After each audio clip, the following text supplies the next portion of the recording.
Por quase um século depois da criação do Parque Nacional de Yellowstone, ninguém percebeu algo incrível. Ele está situado em uma das maiores crateras vulcânicas da Terra. No final da década de 60, o geofísico americano Robert Christensen percebeu que as formações rochosas, situadas nos limites do parque, formavam uma enorme crista circular.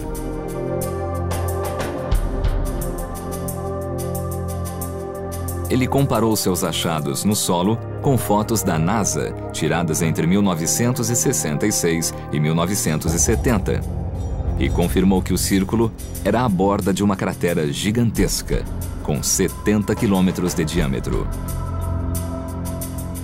Parte da borda da cratera ainda é bem visível, mas o outro lado fica fora do alcance da visão.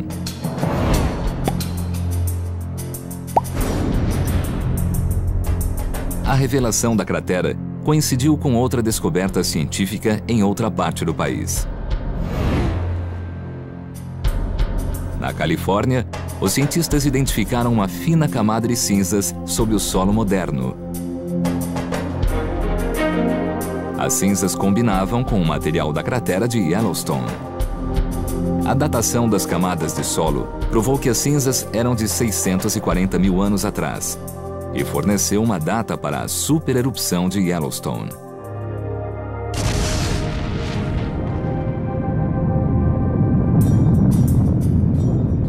Foram achadas cinzas em todo o oeste americano, confirmando o poder da erupção. Pelo menos 80 vezes maior que a explosão que destruiu a ilha do Krakatoa.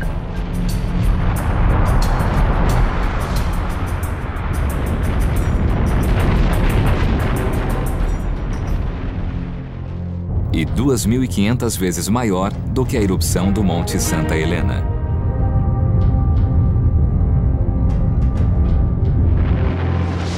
Por causa da imensa explosão de Yellowstone, os cientistas passaram a chamá-lo de supervulcão.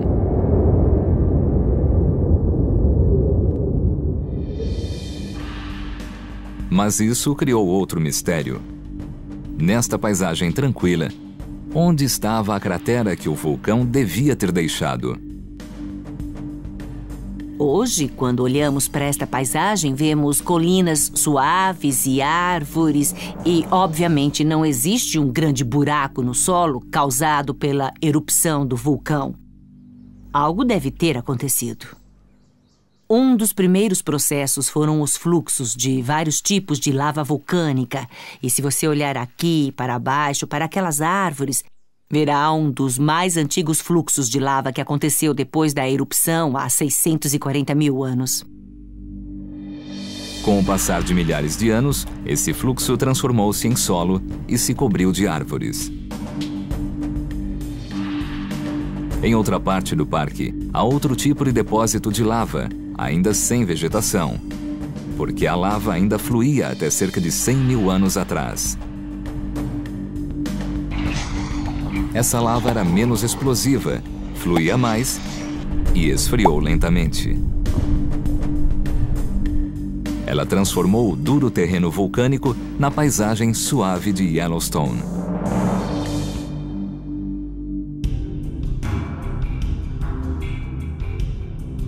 Por algum tempo, houve calma em Yellowstone. Mas existem indícios de que a Terra logo foi coberta por neve e gelo. O gelo que poliu as rochas contou uma história e nos deu evidências das forças vulcânicas que ainda hoje moldam o parque. A história é revelada por pequenas pistas. Arranhões nas rochas revelam a direção em que o gelo se movia. Eles mostram que os glaciares sempre deslizam do mesmo modo, para fora e para baixo, a partir... Então, notou algo estranho? Recentemente foram percebidas algumas mudanças alarmantes no nível de água em diferentes partes do lago Yellowstone. Ele pode estar subindo de um lado e, ao mesmo tempo, caindo do outro. Parece que a bacia do local foi levantada por algumas forças subterrâneas. Pode ser um sinal de um desastre iminente? Geysers, potes de lama e fontes termais transformam o Parque Nacional de Yellowstone em um mundo extraterrestre. E todas essas maravilhas são alimentadas por um poderoso supervulcão. Supervulcões produzem supererupções. Quando isso acontece, lançam mais de 1.000 quilômetros cúbicos de cinzas, rocha derretida e gases quentes no ar. Para ficar mais fácil de imaginar, 4 supererupções poderiam encher o Grand Canyon até a borda. Acreditava-se que o gigante de Yellowstone foi responsável por pelo menos 3 enormes erupções e inúmeras outras menores. Nessa região, os depósitos vulcânicos estão espalhados por dezenas de milhares de quilômetros. Os cientistas acreditavam que eles haviam sido criados por muitas erupções fracas, mas depois de muitas pesquisas, descobriram que esses depósitos foram deixados por 2 supererupções anteriormente desconhecidas. Provavelmente ocorreram cerca de 9 e 8,7 milhões de anos atrás. Essa descoberta significa que a área ao redor do vulcão Yellowstone costumava enfrentar uma supererupção a cada 500 mil de anos. Mas nos últimos 3 milhões de anos foram identificadas apenas 2. Isso faz os pesquisadores acreditarem que esses eventos catastróficos estão diminuindo, ou talvez atrasando. De qualquer forma, se o supervulcão de Yellowstone explodisse com tanta energia quanto aconteceu há 2,1 milhões de anos, cuspiria mais de 2.450 quilômetros cúbicos de lava fervente. Isso é mais de 4.500 vezes o volume do porto de Sydney. É muita lava. Se é provável que aconteça ou não, é outra questão. Não há dúvida de que algo está acontecendo com o vulcão.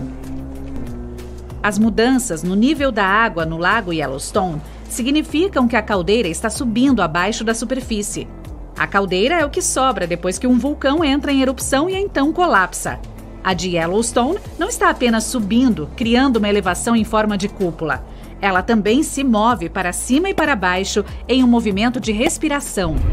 Pode ser porque o magma está se infiltrando na crosta ou aquecendo o sistema hidrotermal de Yellowstone, fazendo com que expanda e a crosta seja elevada. Yellowstone tem o status de um vulcão ativo. Seu índice de explosividade vulcânica é de 8 em 10. Um número tão alto significa que se ele entrasse em erupção, seria um evento apocalíptico. Logo antes do desastre, o terreno ao redor do Parque Nacional seria elevado. Piscinas geotérmicas e geysers aumentariam de temperatura e ficariam mais ácidas do que o normal. O magma começaria a subir em direção à superfície. Em algum momento, o teto de pedra da câmara de magma não resistiria mais e a explosão começaria. Uma enorme coluna de lava e cinzas atingiria uma altura de mais de 25 quilômetros. Depois disso, o vulcão continuaria bombeando cinzas por dias a fio. A mistura de lava, cinzas e gás atingiria temperaturas superiores a 1.000 graus. Viajaria pela área a uma velocidade de 480 km por hora, mais rápido que um carro de corrida. O ar perto do centro da erupção aqueceria até 300 graus. Uma das consequências mais perigosas seria a precipitação de cinzas. As vulcânicas poderiam se transformar em cimento vítreo em segundos após serem inaladas e entrar nos pulmões. Pessoas e animais teriam problemas para respirar. Ok, isso é um eufemismo, só para você saber. Os edifícios começariam a desmoronar sob o peso dessa substância densa.